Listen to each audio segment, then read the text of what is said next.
সর্ষে ইলিশ এই রেসিপি জানা নেই এরকম কোনো বাঙালি আছে বলে আমার মনে হয় না।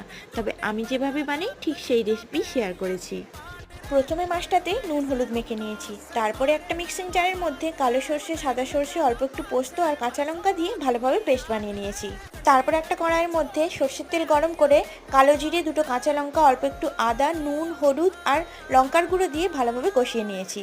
মশলাটার একটু কাঁচা গন্ধ চলে গেলেই জল দিয়ে ফুটে উঠলেই মাছগুলো দিয়ে দিয়েছি।